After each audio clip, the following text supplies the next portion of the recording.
Welcome to the Brutal, Bizarre, and Boozy podcast. I'm Declan, the son. And I'm Jane, the mom. Enjoy a drink with us while we tell you some wild stories of the brutal and bizarre variety. Please keep in mind some of our stories might be upsetting to young or sensitive ears. This is the podcast where we talk about brutal crimes, bizarre occurrences, and get you drunk with cocktails themed around one of our stories. To lighten things up, we like to end our time with a chaser.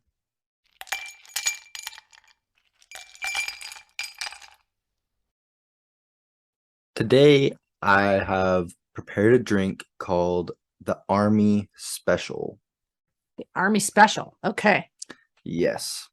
It's one shot of gin, one shot of vodka, and 45 milliliters of Rose's lime cordial.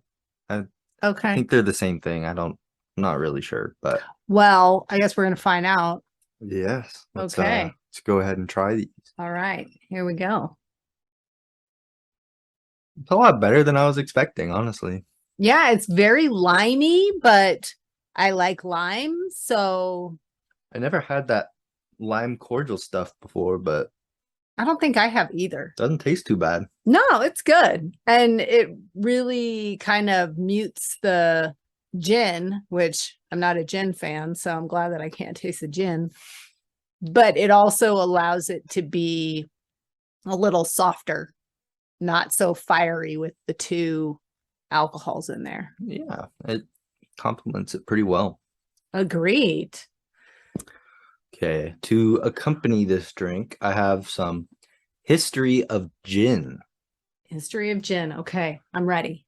Hit me. So, gin originated as a medicinal liquor made by monks and alchemists across Europe, particularly in southern Italy. I also made it in Flanders. I thought that was a Simpson character. And the Netherlands to provide aqua vita from distillates of grapes and grains. It then became an object of commerce in the spirits industry. Interesting. Yeah, it started out as a medicine, and then people realized it got them drunk. So, Well, that's fair. yeah. That's fair. So why did you pick this drink? So I picked this drink because my story involves the CIA and the Army. Okay. And the drink was the Army Special. Got it. Okay. I'm on board. Let's go.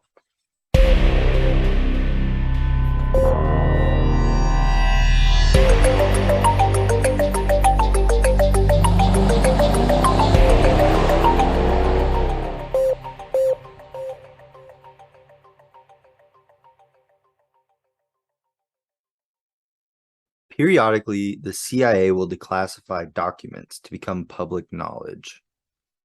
The Army and the CIA believed that psychic powers could be harnessed and utilized for the benefit of the government. From 1969 to 1971, the CIA believed that Russia was using psychic powers to train their citizens in intelligence collection.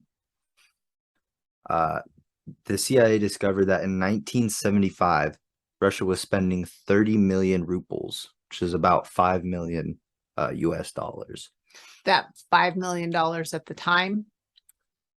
No. Okay. To combat this, the CIA created programs to try and harness the ability to remotely view things.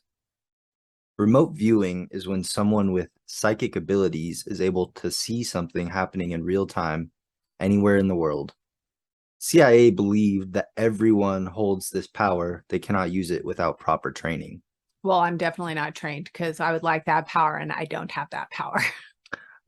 Maybe that's what dreaming is. You're remote viewing something happening somewhere else. Maybe. Okay. The CIA first explored this training in California at the Stanford Research Institute in 1972. The experiments began with a few individuals believing or claiming they have psychic abilities one of which was an artist named Inigo Swan. Swan was a acclaimed psychic who called himself a consciousness researcher who had sometimes experienced altered states of consciousness. He also said, "I don't get tested. I only work with researchers on well-designed experiments."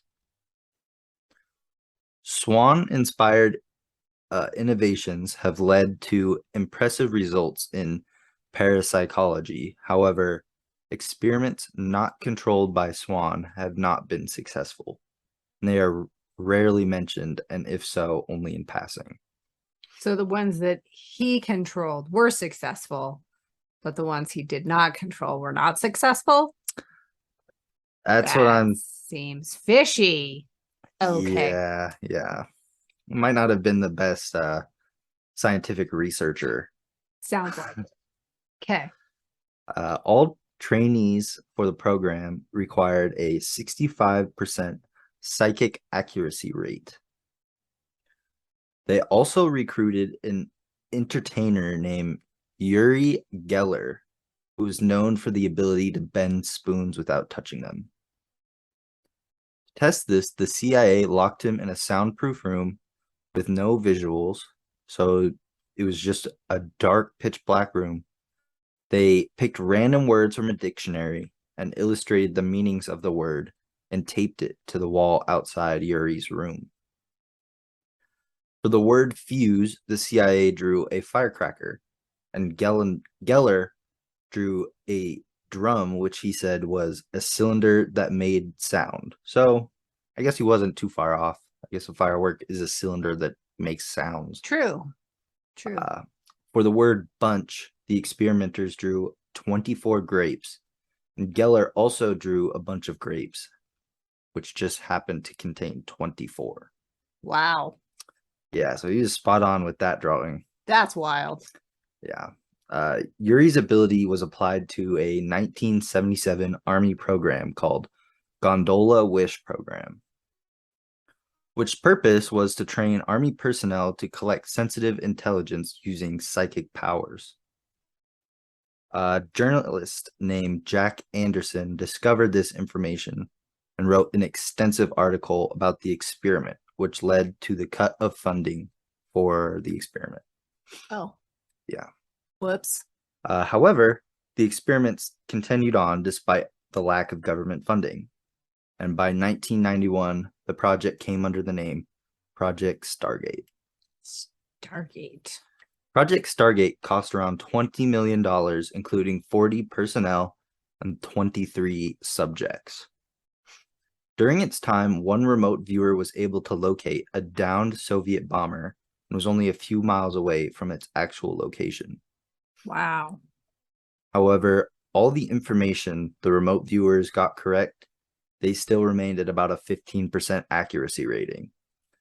As a result of this, the program was terminated around 1995. That's not very successful.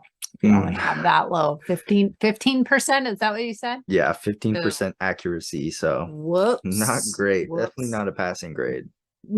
No. You're not gonna get anywhere with 15%. Yeah. In a class. Project Stargate's getting sent to summer school. That's for sure. For sure. Nice. That is a very interesting story. I do wonder how they come up with the names of these things. Like, who got to name it Project Stargate? I think they just open up the dictionary to a random page and put their finger on a word with their eyes closed. You Just might pick be right. that one. You might be right.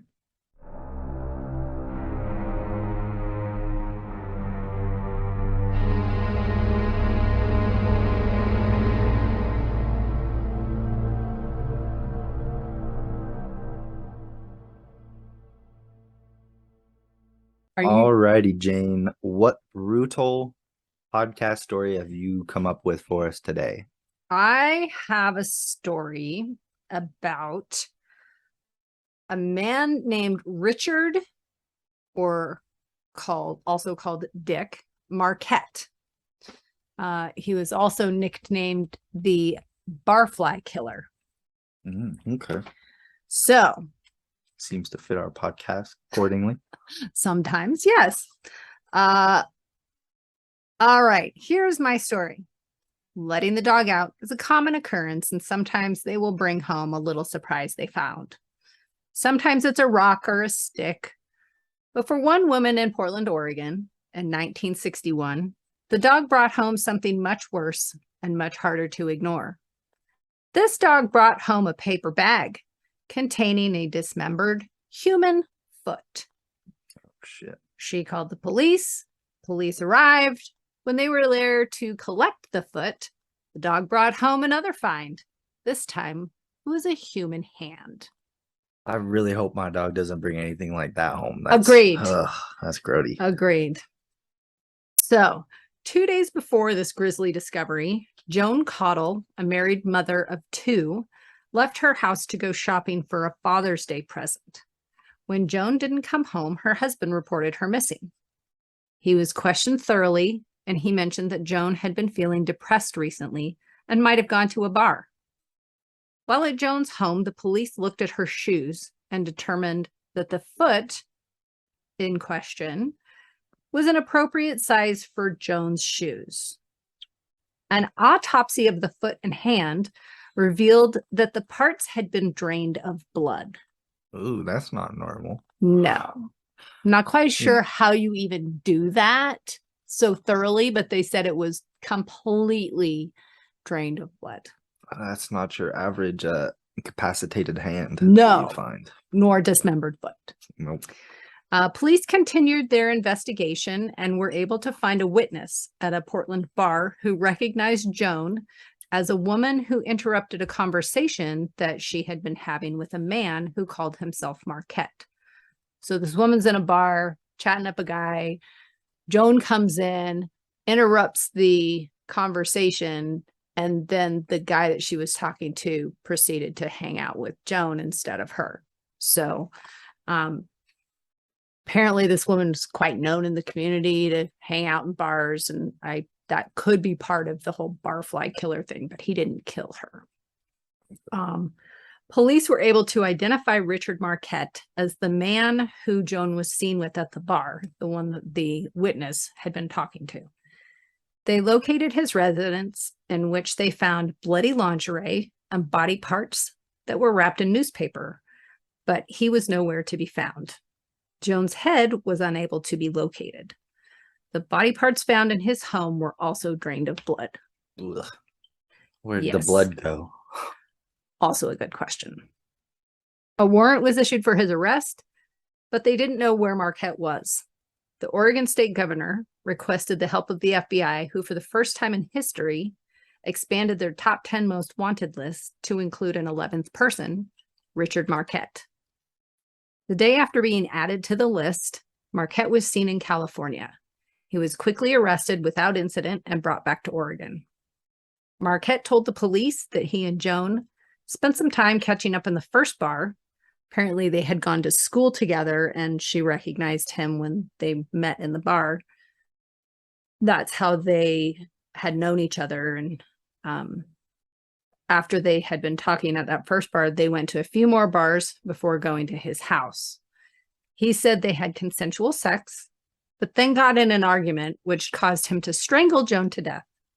He didn't have a vehicle to dispose of Joan's body, so he decided to dismember it and discard some of the pieces.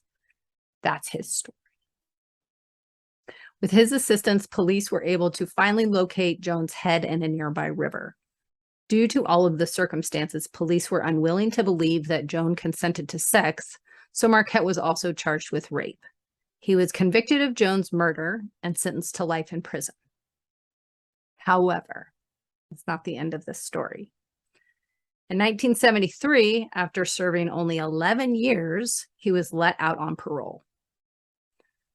2 years after Marquette's release in 1975, a fisherman outside of Salem, Oregon, found some dismembered body parts floating in the water. The area was searched and more of the body was located. The body parts were drained of blood. Police were able to determine the identity of the victim as Betty Wilson. Betty was from North Carolina but had been living with her sister in Salem. She left an abusive relationship in North Carolina after her 11 children were put into foster care. Betty was last seen at a busy nightclub in Salem. Again, barfly. Not that anybody's a barfly, but that was his nickname. Apparently, he liked to pick up women in bars. You're a stand-up guy. Real nice. Due to the similarity of Betty's body and Joan Caudle's dismembered parts, the police suspected Marquette.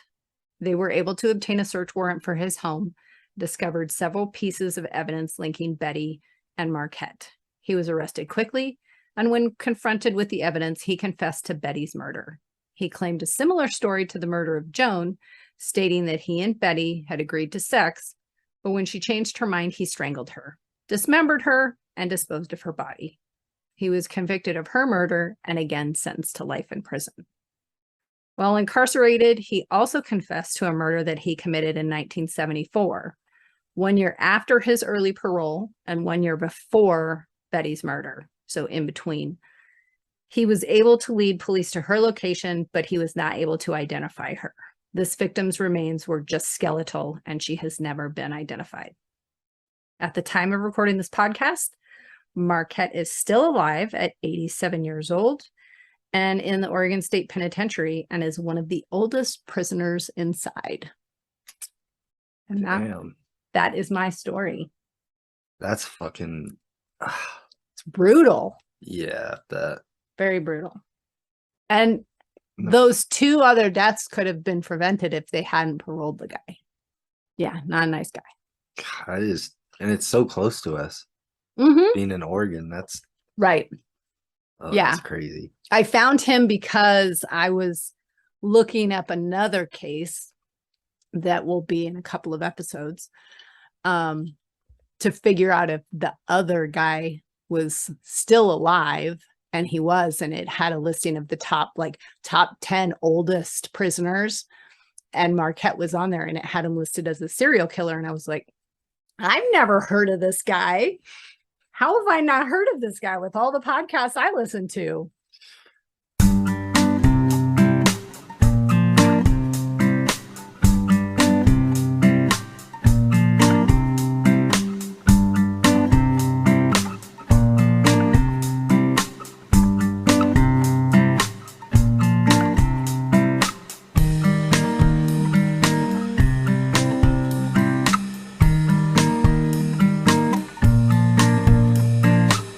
Alrighty, this is what we like to call the chaser, just help lighten things up. So, Jane, what do you have as a chaser for us today? My chaser is a TV show recommendation. We love to watch the show Alone on the History Channel, where they take survival experts and people that are skilled in survival techniques, and they drop them off in the wilderness and make them survive for as long as they can without anybody around them. So they really are alone, except for one episode or one season. They had a partner, but typically they're alone, and they do all their own camera footage, and they have to build shelters and find their own food and sustenance and take care of their own water. And it's a really good, interesting, fun show to watch. And we like to make little side bets on who's going to go out first and who's going to stay in the longest and what kind of things are going to happen. We bet on things like, the next person to get injured. We divvy up all the contestants on teams, and then whoever's person does the thing that's planned as our bet for the week, then that's the team that wins. Nice. So it's a cool little game you can make out of a show. Right. Definitely. Yeah. I think you can do that. The box. And you could do that with a lot of the reality TV shows. Yeah, they get kind of repetitive, and they do. And it makes it a little bit more fun to watch. True. So that's my chaser for today. What is your chaser?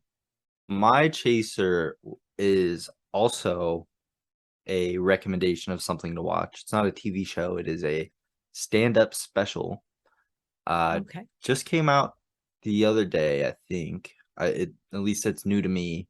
It's on Netflix. It's Tim Dillon's new comedy special. He's a comedian. He's got some political views, but he makes it funny. I don't think I've heard him or seen any of his stuff, so I'll be interested to check that out. I think this is his first Netflix special. Okay. Or like streaming service special, but Okay. I'm not sure. And you know me. Am I going to like it? I think you like it. Yeah. Okay. All right. You're always really good at recommendations. You always pick something for me that you know I'll like. So Yeah. I trust you. Okay. I trust you. All right, everybody. Thanks for joining us, listening to our podcast and this fun little episode. We appreciate you.